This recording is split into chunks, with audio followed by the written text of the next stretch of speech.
Rasmus Dahlin is one of the 3 defensemen in the NHL that is rewriting the skating standards for NHL defenders.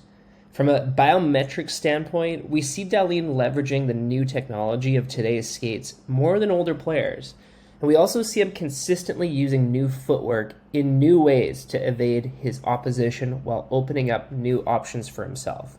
And that's what we'll cover today. At Train 2.0, we show you how to replicate elite NHL mechanics by comparing our movements to elite NHLers in a system known as video feedback. And then we learn to use a common language so that you and I can communicate about how to learn and execute those elite NHL mechanics. And today, we'll cover Dahlin's defensive tactics for one-on-ones. Now, the main thing that Dahlin does for his defensive tactics to be successful isn't anything fancier. In fact, his footwork is actually simpler. Where many players get messed up playing defense is that they need to cross over to move laterally. Dahlin uses the shuffle, the soft drag, the corkscrew, and the 10-2 to move laterally. And he can also do this just as well backwards as he does it forwards. Now, he connects those forwards and backwards movements with an effortless 10-2.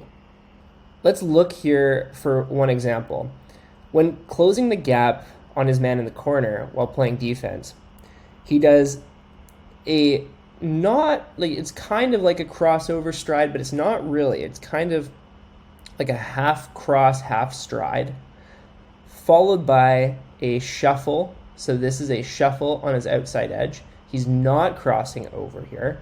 So this allows him not to get overly committed one direction. He can just roll his edge over like he does here to shuffle the other way.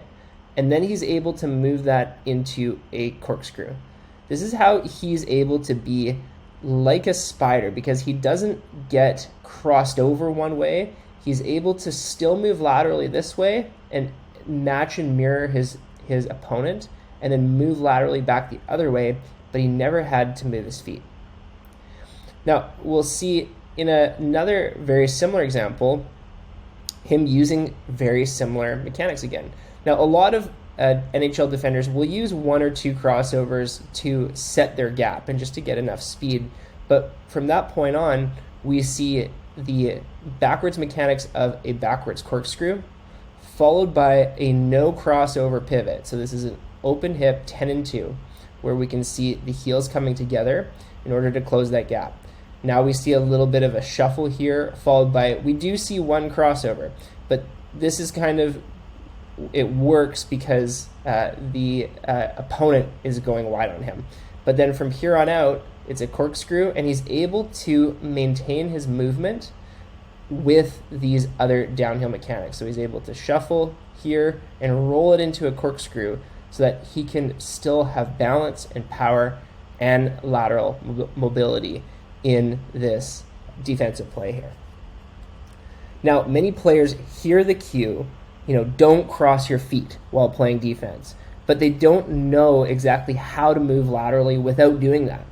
So the shuffle, corkscrew, soft drag, and 10-2 are all key mechanics that allow you to move laterally without crossing over. And luckily, that's what we teach with the downhill skating system.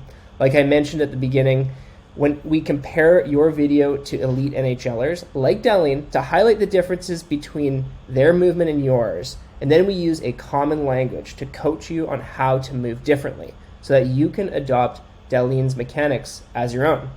If you'd like to get started on that, then I have a free video training for you to follow to start learning the downhill skating system so that you can defend more like Dahlin. Thanks for watching.